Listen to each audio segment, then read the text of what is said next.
Hi, friends. Welcome to the Like-Minded Radicals, the podcast designed for individuals like you who believe there's a better way to work and live.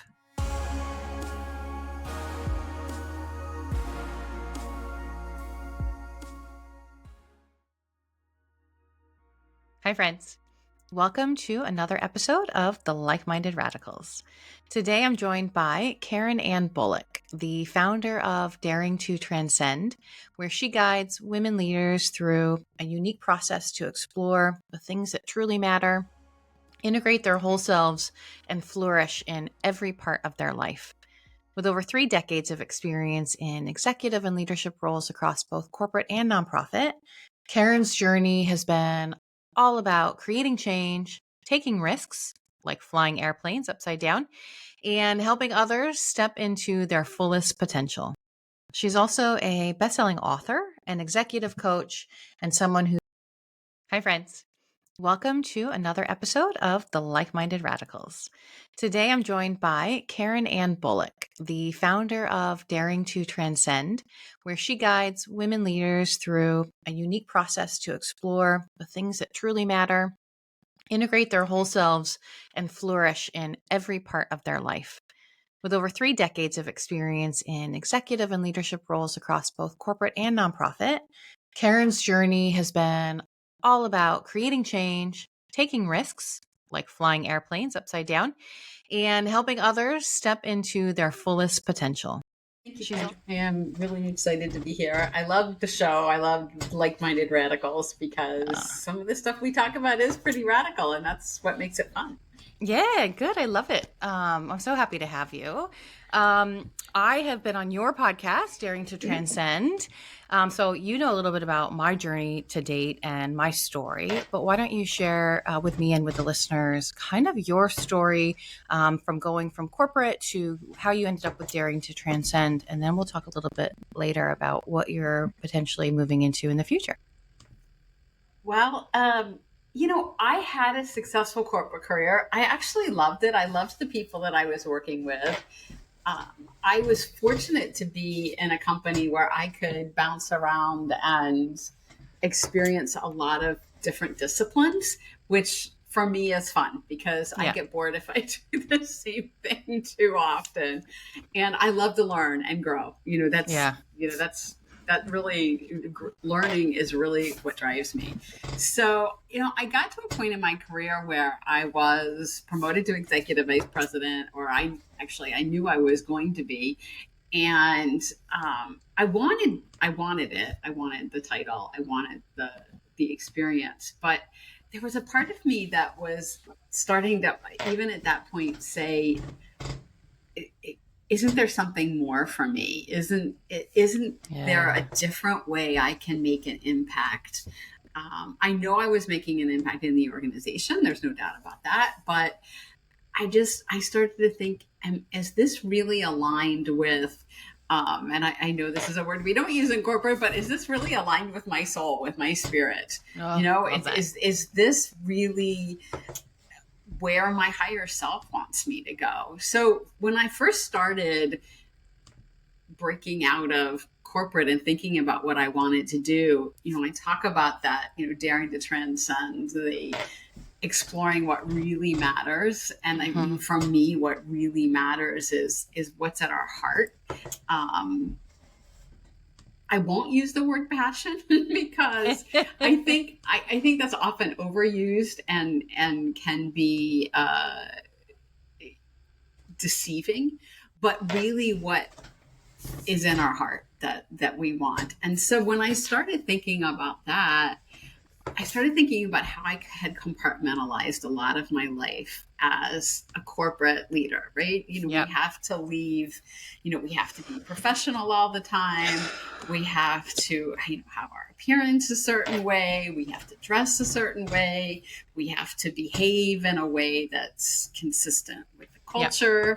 And not that that's all bad. So I don't want to say it's all bad. It's not, because as human beings, that's how we adapt. We have to conform to some degree. We have to create a community in the environment. Right. But then there comes a point where that adapting starts to be restrictive, Yeah. right? There's a difference. And so I was starting to feel like I was growing and changing. I wanted more out of my life, and the corporate persona that I was starting to feel restrictive. Yeah. And when I thought that, I'm like, gosh, what else is there for me? And I went to a career counselor, kind of the traditional career counselor route, and Right. she asked me what I wanted to do. We went through the whole battery of tests, and as with everything else I've ever done in my life, it came up with a million different options. Multi-passionate or multifaceted, I'd like to say. Multifaceted, and just a lot of different interests. Yeah. I have a lot of different interests.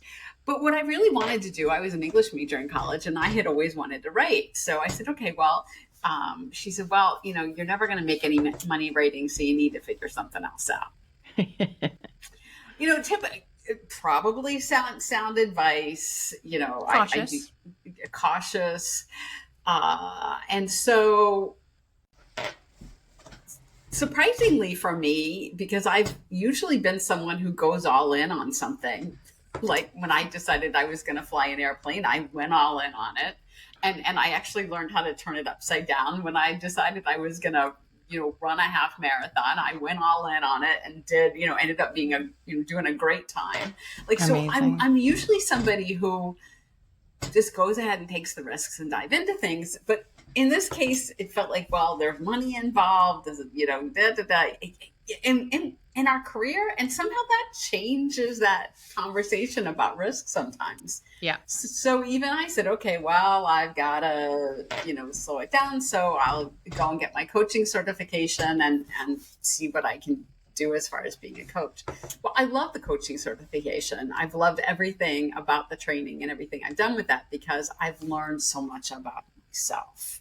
Right. One of whom is I was turning off certain things in my workplace persona, including my willingness to take some risks, although I did take a bunch of risks at work, but some of my ways of expressing myself, and really keeping that whole spiritual side of myself and my business persona separate. Yeah.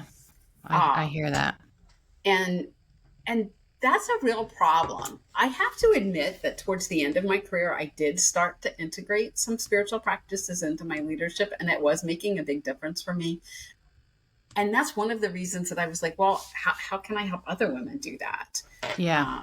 Other people do that, because we all need to bring our whole selves to work, not just this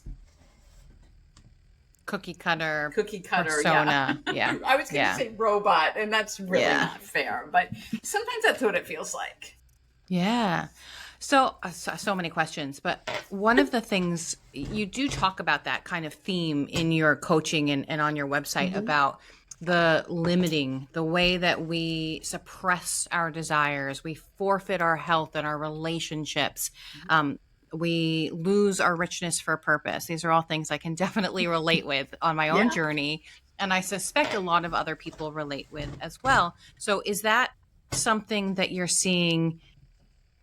Obviously you're focused on working with women. Is that something that you're seeing more of? Are you seeing a wide range of ages who are feeling these things? Or is this kind of, you climb that ladder and the experience is really underwhelming, and you start to have these conversations with yourself around the larger impact you want to make, the role for your soul, the idea of incorporating spirituality perhaps? What are you seeing as trends? Well, I think it's starting younger now, but I mean, I think for a lot of women that I talk to are the ones that, have achieved the success, and they've worked hard, and they've, often balanced a family. They've often, done all of this stuff, putting everybody else's needs first. And we get to a point, I think women do, and often it's this is a little controversial, but often it's around that change of lifetime, right? When our Yes. bodies start to change, Yeah. uh, and and there's actually some research that's been done uh, that shows that when our hormones start to change, and this happens at different times in our lives, right? So when hormones Right. start to change, it actually changes how we respond to things, how we react to things, how we feel about things. So one of the things estrogen does, I'm gonna go really crazy here, I love but this. We but go it for it. makes us want to nest, right? It makes Yeah. us want to connect. It makes us want to nest. It's part of how we um, keep our families together, nurture our children, nurture our relationships, and we bring that into our workplace. That's how we nurture our community at work. We're part of the community, and we're very community oriented. And I'm not saying Right. that changes, but there's a point, I think, when we have a little bit less of that hormone, that we lose some of that real drive for nesting, and we start to think, oh my god, what else is there? I've been spending all my time pouring all my energy into my career, into my family, into making everybody else happy, and suddenly, who am I? And when is my turn? Yeah. And when I is mean, my turn? I'm so glad you brought this up. I mean, it's nice to hear that there's research. We hear that there's not a lot of research on menopause. Lot. But yeah, I think that it is, and in the conversations that I'm having, like it is very significant because exactly this, we're suppressing our desires. We are forfeiting our own health. And then when you go through so many physical changes, it would makes sense then to also be looking at your life in retrospect, to be getting inward and going deeper, and really Yeah. to start thinking about, wait, who am I? What is the legacy I'm leaving? This is a sign that I'm aging. What's the legacy that I'm leaving? What's the impact that I can have? And I think that is also a driver for a lot of people is, Yeah. within the corporate sphere, yeah, like you said, you had a lot of impact at the organization you were previously at. I feel like I had a lot of impact at the organization I was previously at, but my desire was bigger than that. It was bolder Mhm. and broader, Yeah. and that kind of led down different journeys. Yeah, exactly. And I think that happens. I've talked to a lot of, as you know, I have my own podcast. I've interviewed a lot of women. I've talked to a lot of women privately, and there does seem to be this pivot point where it's like, okay, I've done all the things, and it's not that they have regret, right? And not that I have Right. regret. Yeah. It's not because that's what that phase of our lives was all about. But the recognition that I'm moving into a different phase of my life. What do I want this next phase of my life to look like?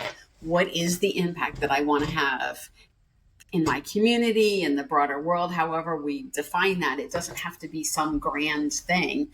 Yeah. But there is some, what do I want to have a conversation about?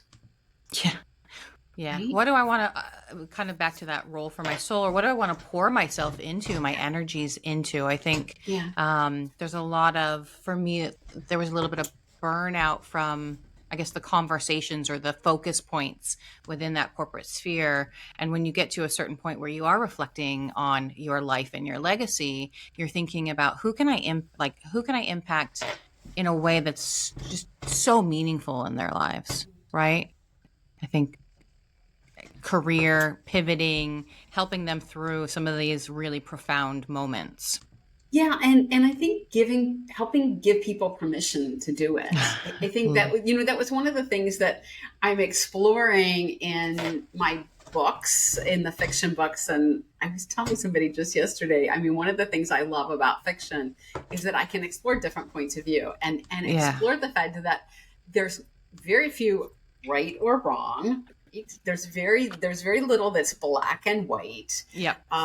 There's nuances everywhere, and how can we learn from those and explore the nuances in our own lives in a way that allows us to deepen our experience? And really, and I talk about living your life fully. Yeah. And I've thought a lot about that, for myself, right? because this is a process in helping other people and talking about it and writing about it. I think about that for myself. What is living life fully mean? And for me, it's engaging all those aspects of myself, my intellect, right? Which obviously I used in my corporate world and still use. My heart, my emotions, Yeah. my passion, my caring, my empathy, all of those things. And, my spirit, my connection with, I don't want to go into a religious, this isn't a religious conversation because different people experience that in different ways. Yeah. But it's, what is my connection to the bigger whole, Yeah. right? However we uh, experience that. What Right. is that connection? Whether we feel like it's a connection through connecting to a higher power, to God, whether it's connecting to like a universal consciousness, to the energy of the world. I mean, you can express it and experience it in so many different ways. Again, not black and white. For me, not black and white, although I Yeah. realize for a lot of people it is. But that's okay too. Yeah. It's how we experience that. And then how can we live that out in our lives uh, in a way that feels true to who we really are. Yeah. I mean, I think it's that consciousness and that awareness and that leads to often some level of spirituality. Like for me, I do express it and I do have a belief in a God.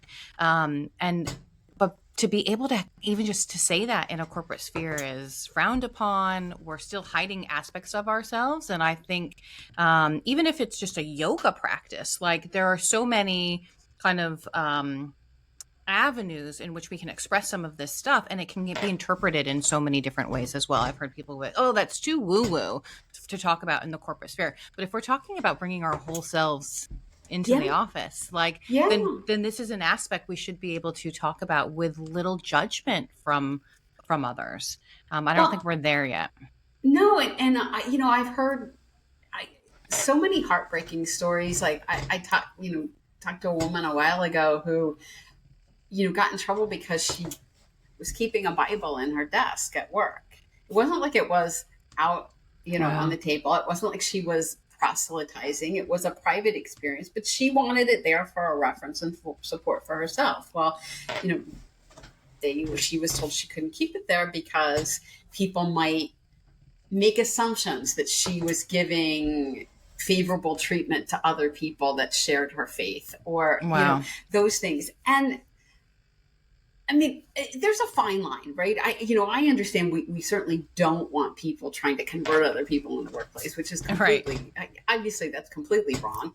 But uh, to express it, I with people who expressed their faith at times, and it was like, it was okay. I mean, there was a Yeah. group of people that I know in another company who were having, prayer meetings before work once a week, and they were told they couldn't use the corporate space for that. Yeah. Um, what's the harm in that? Yeah. I think bringing that side of us is how one of the ways that we bring our humanity into the workplace. And again, it doesn't have to be in your face, Yeah. um, and shouldn't be. It shouldn't be. But if we can't at least bring that with us and have that be part of who we are and how we're embodying ourselves as leaders Yeah. in the corporate space, uh, again, it just leads us back to that robot thing and that unfeelingness. And really, for me, you can just boil it down to: are you bringing your humanity, your humanness to work? Yeah. And that to me, that's one of my big goals, right? Is how do we humanize Mm-hmm. the workplace? How do we create an experience that really like caters to the human experiences, the opportunities to use work as an opportunity to express our natural gifts and talents, to experiment with who we are, to be able Mm-hmm. to really kind of utilize that in the pursuit of the work, but find that role for our soul. Otherwise, if organizations don't humanize their workplace, they're going to lose people, because we are as in part of a transcendence revolution. This is a new era of work. After Yeah. COVID, we've experienced, kind of the bottom of Maslow's hierarchy. We're kind of going to the top now, right? Where we want to have more Well, that's what of those transcendence experiences. is. Yeah, exactly. That's where I got the word transcendence, because, you know, Maslow's hierarchy, his original one stopped at self-actualization, right? But his latest, the later one that he did after that, that many people don't even know about, is he added a sixth layer on it, which was transcendence. And Yeah. he talked about connecting to that higher level of consciousness that we as humans have unique access to. Yeah. And that's one of the reasons I call my business Daring to Transcend, because it really is. It's a risk. It's a risk It is. to get out there and to try to transcend, rise above the crap that we're dealing with in the world, and bringing out the best of our humanity in the workplace. It's not just any humanity, it's the best of our workplace. And I love, like in my first book, Discovering Power, the heroine Cheryl does start to explore that in how she does that. And she, there's a bunch of layoffs in the workplace, and she feels bad about it. She feels bad about how it was handled, some of the things that went down with it. And she felt very emotionally responsible for not only herself, but her team, right? And she came up with some creative ways of addressing it, which are very much outside of the norm of what you would do in a corporate environment. But I like to think that those are the kinds of things that we could incorporate in the So I love that, because I feel like that's really topical at the moment, right? We're seeing layoffs across the world. I don't know if you've seen some of the viral videos of people, in the US being laid off that day, no notice. That whole, I have a lot of opinions on that process, and I'm really fortunate to have also been made redundant, but in a foreign country where there is a longer notice period and there's a little bit more protection. But this is all about the like-minded radicals. So what are some of those potentially radical things that she was thinking about in that book? I know it's fiction, but still, I think it's really powerful. Well, it's fiction, but I mean, again, one of the reasons that I write it in fiction is because I want it to be aspirational. Like it doesn't have to be a true story. It could be, well, what if we did this? So she explores, and I don't want to totally give it away so people can read the book, but she explores ways to honor the fact that people are grieving. Yeah. And honor the fact that they've lost their colleagues. And she comes up with a couple of different options, and she gets a lot of resistance from other people in the organization, the HR department, her husband, other people saying, look, this is business, you do business. We had the layoffs, you move on and you put it behind us. We can't spend our time talking about this stuff. We have work to get done. Yeah. And she decides to go ahead and do something about it. I love that. You would know, I would know, we're in HR. Like we've been the one who's borne the brunt of those conversations. It's great to say it's business, but until you're the one sitting across the table having that conversation, I mean, I've left many, many, many conversations in tears, because it's really hard. And I think, having been through it as well, like I see the silver lining. It was the right thing for me. I think that it's a blessing in disguise, but you can never say that, and you never should, although someone did say that to me, which I found really offensive.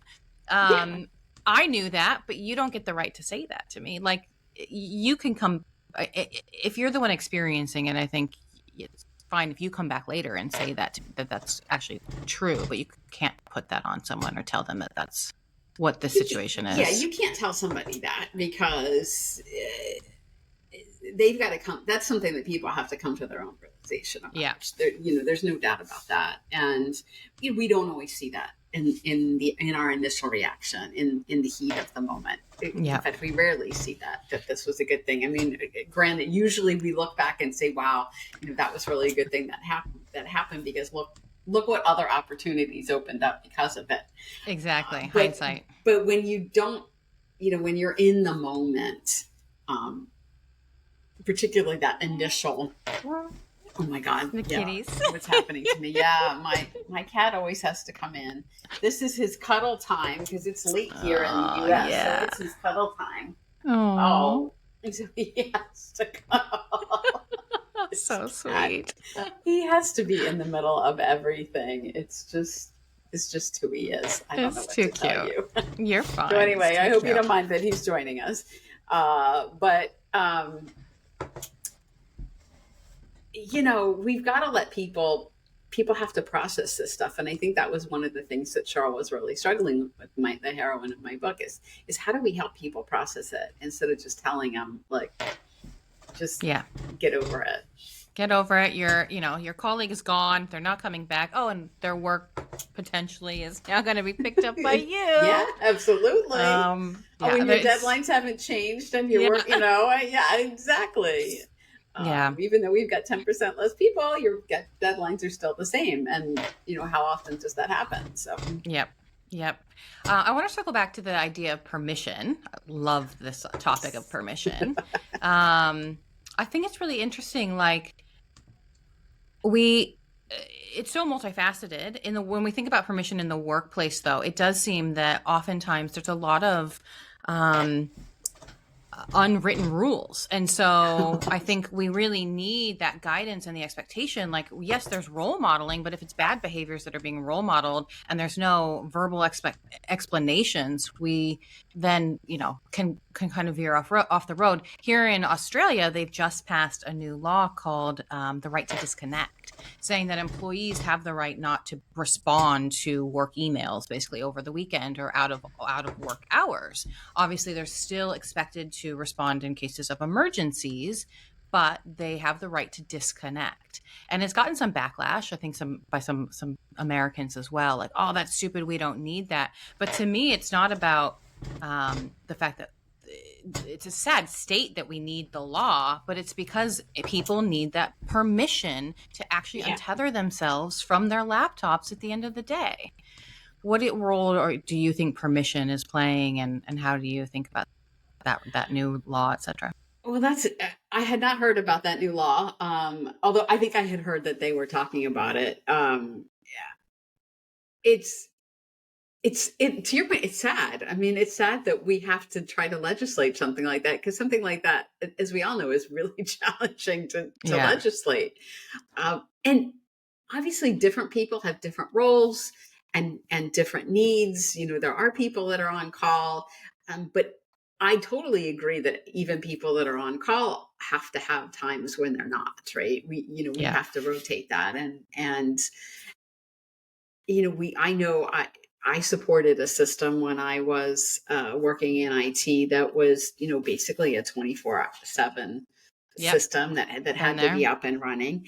And we rotated who was, the on-call person for the weekend. Now, of course, people like me were always on call, but uh, it, there were definitely, I believed in putting boundaries around that.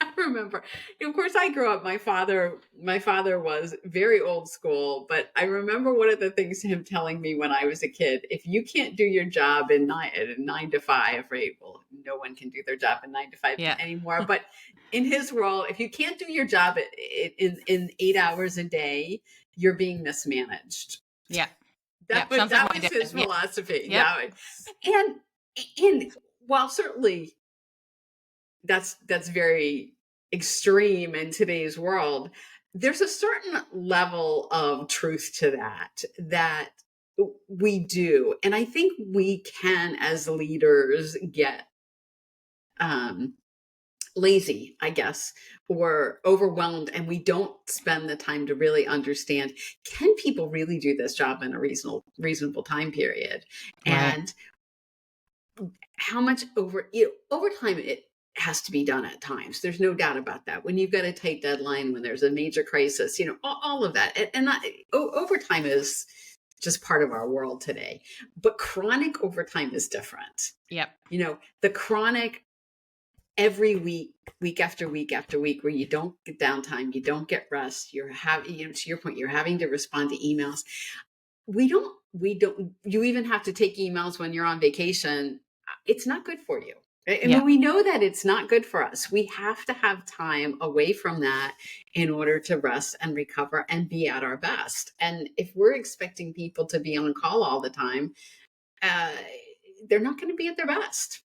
Yeah. It's pretty much as simple as that. So it's really in everybody's best interest to help create appropriate boundaries around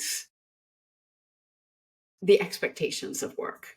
Now, I don't know how you legislate that, because different situations are different, but every company should be taking the time to say, okay, let's make sure that people are getting some downtime.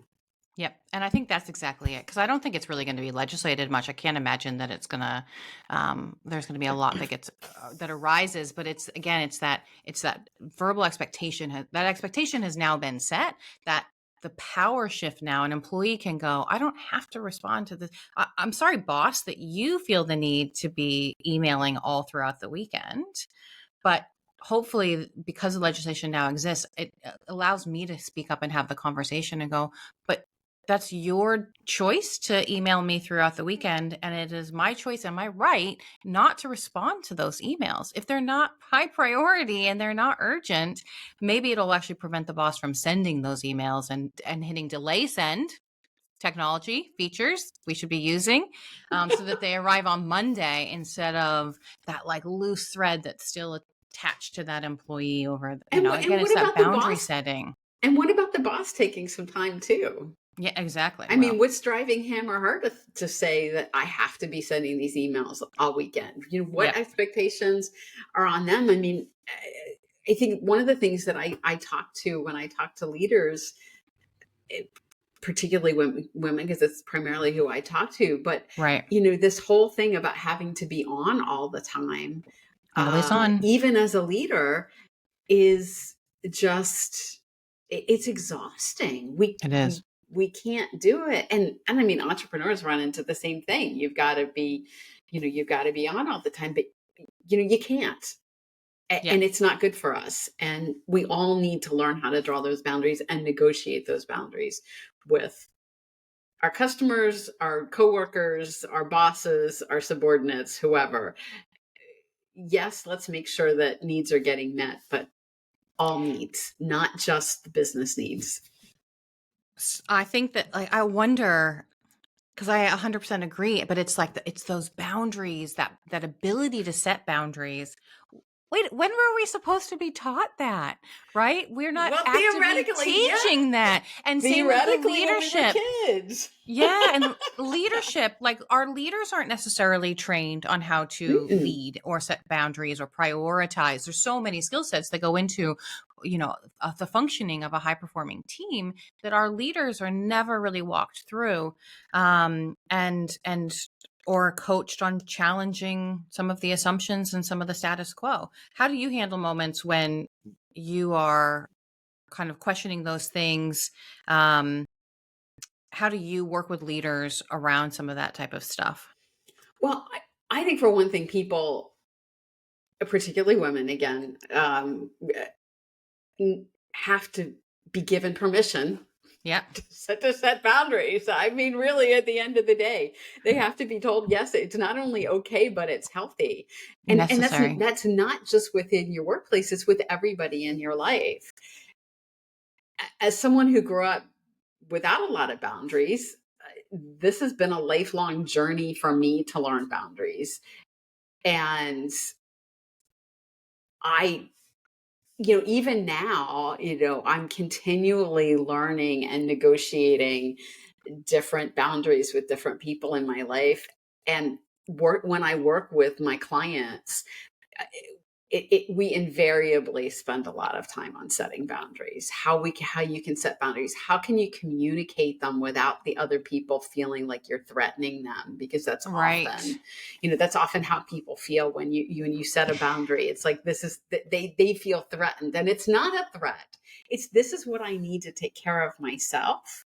Yeah. And it's okay to communicate that, but there's a lot of role playing and practicing and getting into the right mindset before you do it. I mean, one of the things that I've definitely learned is you never want to try to set a boundary with someone when you're feeling defensive, because then it's going to Yeah. come across as defensive or aggressive or the wrong way. You've got to be, when you're communicating a boundary with someone, you've got to be in a very good mental place yourself.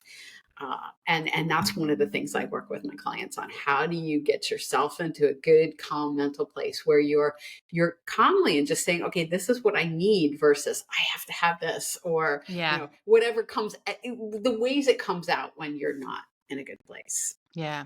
I've been really focusing on, I was working a little bit before I left my last organization, but it's become a bit of a focus for me is really helping people to identify kind of their unique value proposition. What is their strengths, their gifts, like Mm-hmm. really who am I?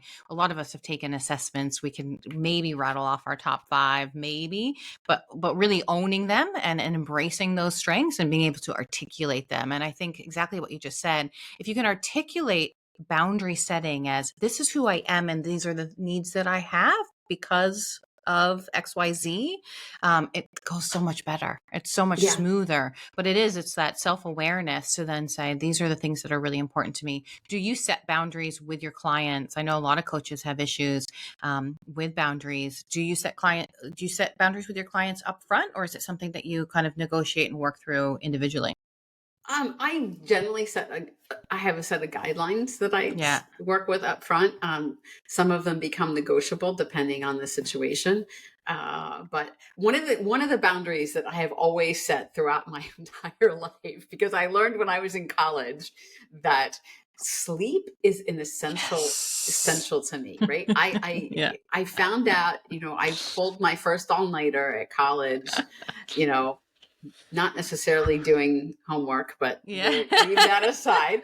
But I pulled my first all-nighter, and 3 days later, I came down with tonsillitis. Yep. And the next time I pulled an all-nighter, the same thing happened. And I thought, okay, here's a very important fact about my body. If I don't get sleep, I get sick. Yeah. It's just as simple as that. So the one boundary I definitely set with my clients is my phone goes on do not disturb at nighttime, and eh, I'll get to in the morning, but I'm not, I don't take calls in the middle of the night. Yep. Or Love it. answer Love it. emails or any of that, because I used to have I had a girlfriend who I used to drive crazy, because I would say, okay, it's a work night. If we were doing something, we had some meetings. It's a work night. It's 9 o'clock. I need to go to bed. I need to go home so I can get in bed at a decent hour. So I see ya. And she would Yeah. be like, oh my God, you're so funny. I'm like, but I have to have my 8 hours of sleep. So I'm going to do that. And it sounds really simple, but it's been crazy how much pushback in my life I've even gotten on that boundary. That's that's Uh, crazy. That's crazy to me, but it is, not but surprising. not surprising, because to your point, we don't learn boundaries. Yeah. We don't learn to communicate them. We don't learn to negotiate them. We don't learn to accept them from other people in a healthy way. Yep. Yep. And I think, thank God for technology, right? Because we have these tools, and we shouldn't necessarily rely just on the tools, but we do. We have tools that we can set our phone to do not disturb. Mhm. We can block out time and set ourselves reminders. But back to the point you just made about people don't always honor those. I mean, think back to when you were in the corporate sphere and your calendar was completely booked up, and yet you're getting meeting requests for times where you're already shown as busy.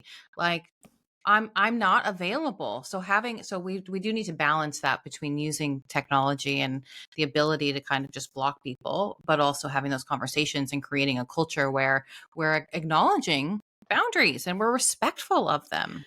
Yeah, and that was the word I was just thinking of, respect. It's really, boundaries are a lot about respect, Yeah. and unfortunately, some of that gets lost in today's world. Some of that basic respect just gets lost, and I don't know how we've lost it along the way. And it doesn't mean, I don't think it means that people are bad or mean, or it's just that we've lost some of that basic, I'm going to respect your time, your energy. To go back to the conversation about people being on call all the time, it's like, Yeah. we it's a sign of respect to say to somebody, hey, I understand you need to relax this weekend, so I'm not going to bother you. Yeah. Or, I'm really sorry.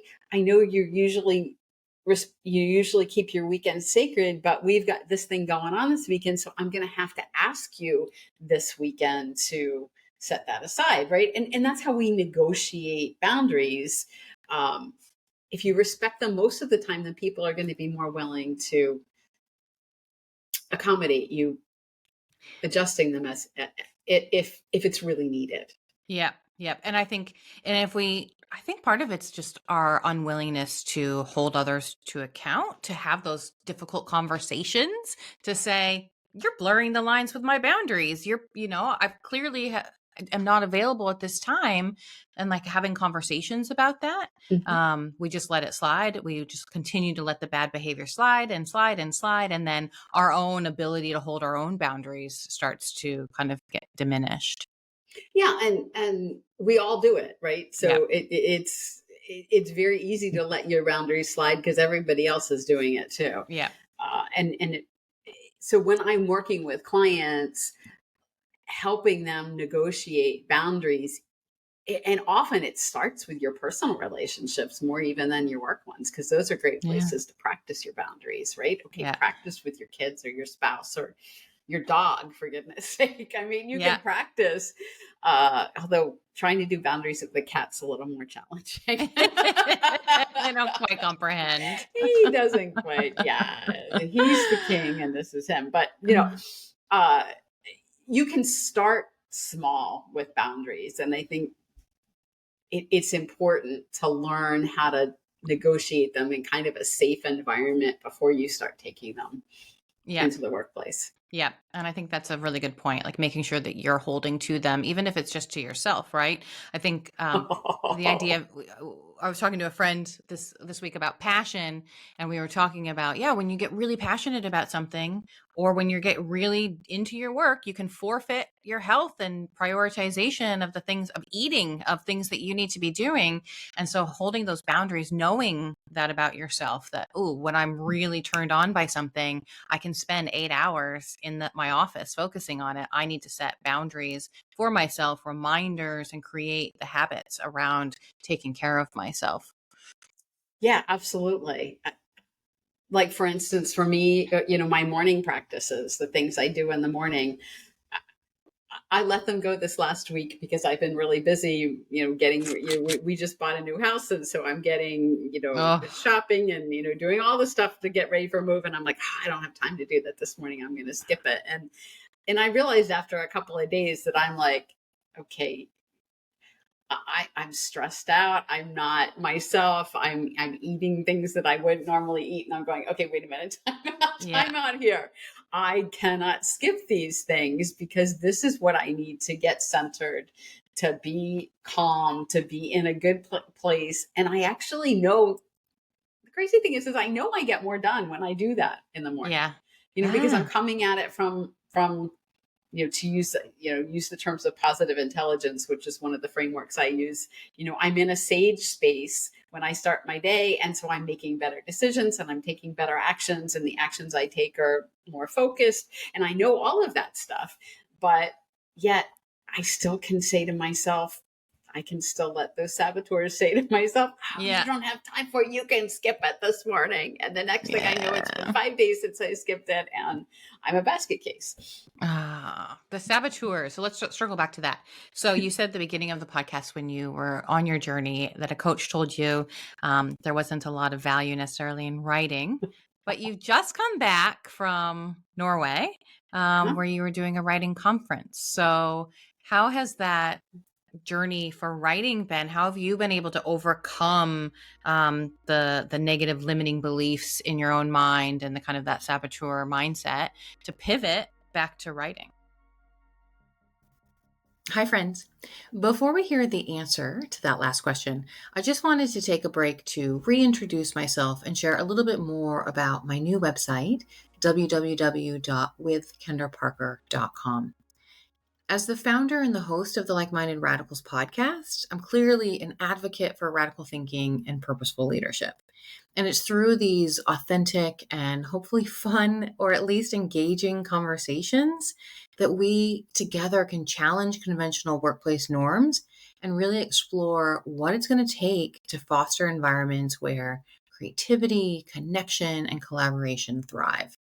And while I love amplifying the messages of our guests who are out there doing it differently, showing us the ropes, I want to contribute to that mission using my own skills and unique talents. So at With Kendra Parker, I'm taking my insights and knowledge and putting them to use, helping individuals and companies alike. As together, we're redefining success by exploring human centric strategies and embracing the power of radical innovation so that we can create a more meaningful future. I'm interested in rethinking, redefining, and re evolutionizing the workplace together. If you are too, check out my services on withkendraparker.com and do it with me. Okay, and now back to the podcast. Well, it's really been interesting because, as much as I work with my clients on limiting beliefs, it always still comes back. We constantly have to work on that for Yeah. ourselves, whether we're doing it with a coach or we're doing it on our own. But it always comes back to that. And what I realized is that, kind of like my career, not that I don't love coaching women and working with them, but really what I love is helping women craft their stories and own their stories, right? Because we talk about owning our strengths, and there's nothing wrong with Strength Finder and those kinds of things, but often we get the most value out of actually understanding how those strengths are part of our story, right? Yeah. And we learn from stories. I mean, I'm an insatiable reader, and I learned a lot of things about myself reading. And I think when I relate to a heroine in a book, it often makes me rethink something about my own life or my Yeah. own leadership or my own whatever. And I just I love stories. I love writing. I love writing my fiction stories. I love reading stories. I love to talk to people about their stories. And so I'm pivoting the way I'm working a little bit more so that I have more time to focus on my writing and focus on those stories, because that's really what I want, how I want to be spending my time. Yeah. I will still have, some coaching clients, and I'd love to some degree to help them. What I do now is help them craft their stories, but maybe even help craft them stories in a way that they can, put them out in the world too, not just use them for themselves. I love that. So, but for me, I really reconnected with my passion for storytelling, for creativity, for thinking outside the box, for allowing for lots of possibilities. And I realized that I've been putting my writing in a box a little bit too. Uh, my rating coach recently accused me of, kind of even erring on the side of not talking about some of the things we've talked about earlier in this podcast, because I had been trying to be too professional. Yeah. about things. And, even as an entrepreneur, even as a writer, even as this, some of those shadows Yeah. still follow me. And you don't even realize it until Yeah. somebody else holds up the mirror and says, hello. It's bold to write things down. It's bold to put your voice out there, even if you're doing it in fiction. Like, this is Yeah. still very much a window into your brain and your Oh my intellect and gosh. your Yeah. experiences and all of these things. So I can understand how those shadows can creep in. It's really exciting, though. It I love the idea is. of you working with others to help them write their stories. Yeah, and I love that too. And I'm excited. One of the things I did in Norway, actually, I wrote some poetry in Norway, which I haven't done in a Mm. really long time, which was super fun. And I made my first film poem while I was there, which was a new genre I learned about. Oh. So got to explore some things outside of my creativity, and I also have started to reconnect with my characters because I have books 1 and 2 out there, and I have gotten kind of sidetracked from book 3 of the trilogy. So I'm starting to find my way back to, or the characters are starting to find their way back to me, and I'm getting, ideas. But I think part of that book is going to be exploring some of these kinds of, limiting beliefs about what's possible. Yeah, I love it. I think it's so timely. And I mean, we definitely are in this era of awareness, Mm-hmm. of people pushing boundaries, moving into something, doing things differently, a little more radical thinking, a little pushback against the status quo. So Yeah. I love the idea that um, we're starting to really go inward and thinking about who we are and how we can share our stories and the impact that that can have Yeah. on the world. To me, 100%. that's really what purpose is. Yep. I've mentioned it a couple times in the podcast. Like, purpose to me is about being who you were designed to be. It's not something to go seek and find. It's all within you. It's Yep. just recognizing and allowing those gifts to come out and using them to connect with others.